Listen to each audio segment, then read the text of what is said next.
Shalom teman-teman dan Bapak Ibu, bertemu kembali pada sesi ini dan salam sejahtera bagi kita semua. Om Swastiastu, Namo Buddhaya, salam kebajikan, dan mari bersama kita melihat beberapa informasi terbaru mengenai Israel dan juga Hamas. Dan Bapak Ibu semua, dalam beberapa waktu belakangan ini semakin hangat ya perbincangan ataupun pembahasan terkait dengan Israel, terutama karena mereka nampaknya ya tetap pada tekad ataupun pada komitmennya untuk melakukan pembalasan terhadap pihak Hamas. Ya, dan targetnya sebagaimana yang sudah disampaikan oleh Perdana Menteri Israel yaitu Benyamin Netanyahu, bahwa mereka berkehendak ya ataupun menginginkan untuk melenyapkan Hamas dari muka bumi. Dan hal ini ya beberapa waktu belakangan semakin ramai diperbincangkan karena Israel menunjukkan tekadnya, dan salah satu diantaranya di sini dikatakan bahwa ada 7 update ya terkait dengan situasi yang di Gaza. Lalu kemudian lebih lanjut di sini, yang pertama adalah terkait dengan pihak dari Israel juga sudah kembali ya kawan-kawannya Bapak Ibu semua melakukan pembelian perlengkapan ya. Nah, di sini dikatakan bahwa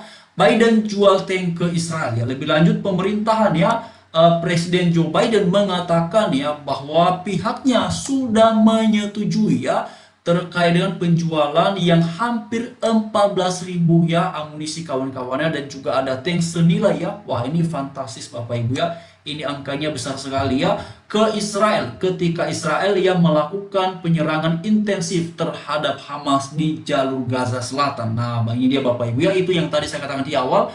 Israel ya semakin menunjukkan tekadnya untuk melenyapkan Hamas dari muka bumi sebagaimana yang disampaikan oleh Benyamin Netanyahu.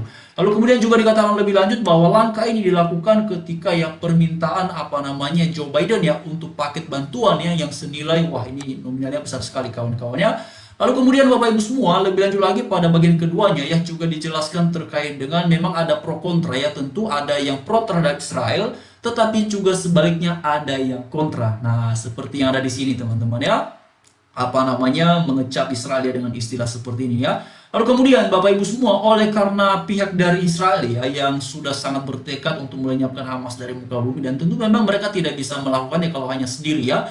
Dan salah satu yang paling berada di garda terdepan untuk mendukung Israel ini dia kawan-kawan ya, AS ya, dan itu juga dipuji oleh Netanyahu. Katanya di sini dikatakan bahwa Perdana Menteri Israel Benyamin Netanyahu juga memberikan pujian kepada AS ya karena sudah menggunakan hak vetonya ya ketika ada resolusi Dewan PBB ya yang menyerukan untuk dilakukannya gencatan senjata di Gaza. Nah, Bapak Ibu semua, beberapa waktu belakangan ini menjadi ramai sebenarnya ya, karena ketika pihak dari Israel menyetujui untuk dilakukannya gencatan senjata yang pada akhirnya disepakati selama 4 hari, lalu kemudian ada penambahan waktu selama 48 jam, itu kan kemudian disertai dengan kemunculan opini dari beberapa orang yang memang pada dasarnya adalah pihak-pihak yang sangat-sangat masuk akal bila mereka itu dikatakan adalah mendukung ataupun berpihaknya kepada Hamas, yang menyimpulkan ataupun menilai bahwa ini menunjukkan kekalahan telak Israel katanya kepada Hamas.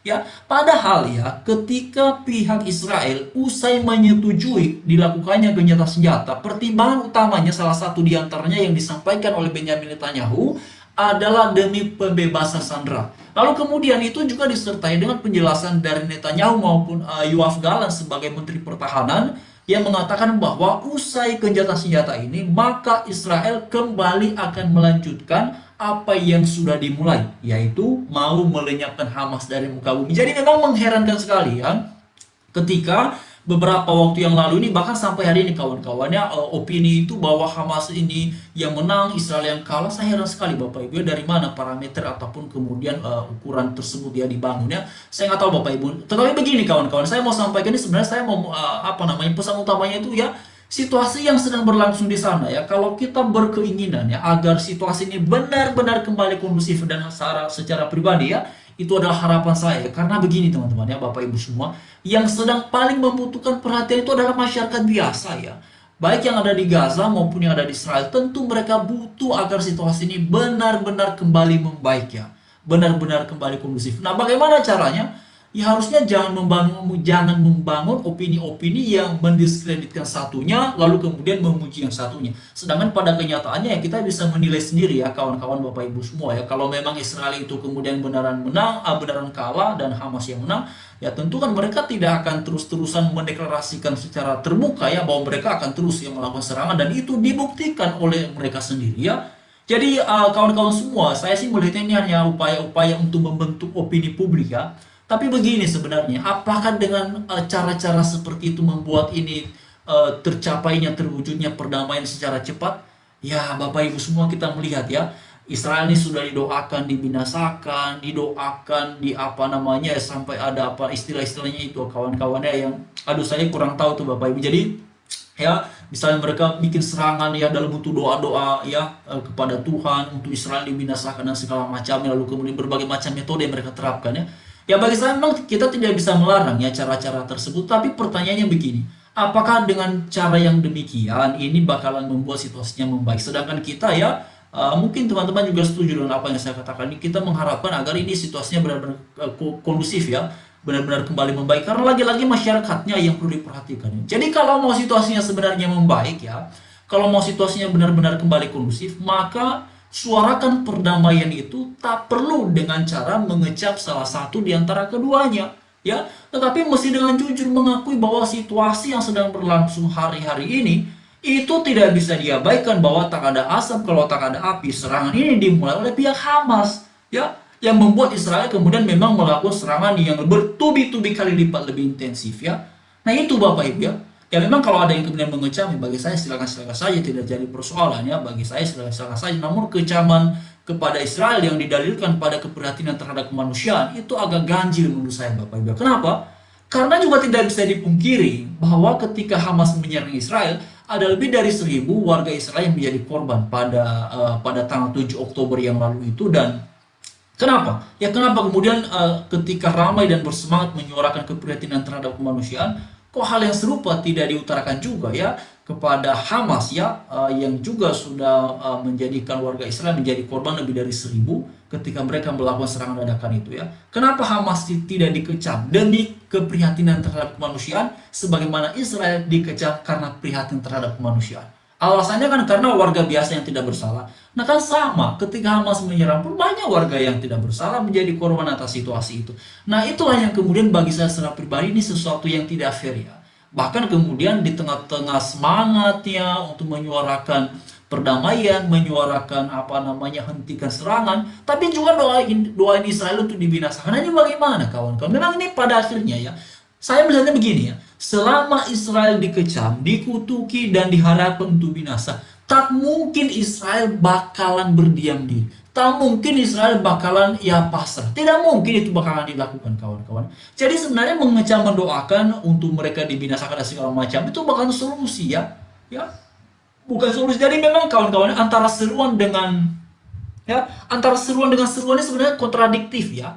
Ya, di satu sisi menyerukan untuk perdamaian, tapi juga menyerukan untuk Israel dibinasakan. Nah, bagaimana kedua belah pihak bakalan mau berdamai, terutama Israel bakalan mau menerima berdamai, kalau mereka pun tahu bahwa mereka diharapkan untuk dibinasakan? Yang tidak mungkin, Bapak Ibu ya.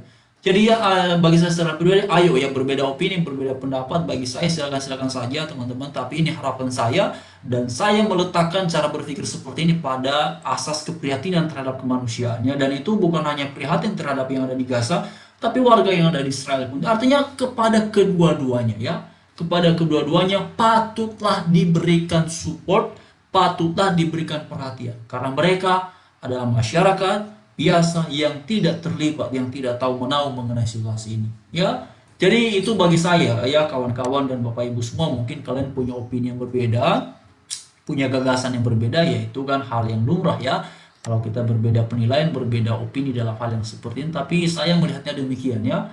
Ya, saya melihatnya demikian kawan-kawan. Karena bagi saya situasi yang sedang di sana itu ya tidak sedang membutuhkan berpihak kepada siapa, lalu mengutuk siapa. Bukan itu solusinya kawan-kawan ya. Bukan itu solusinya menurut saya ya.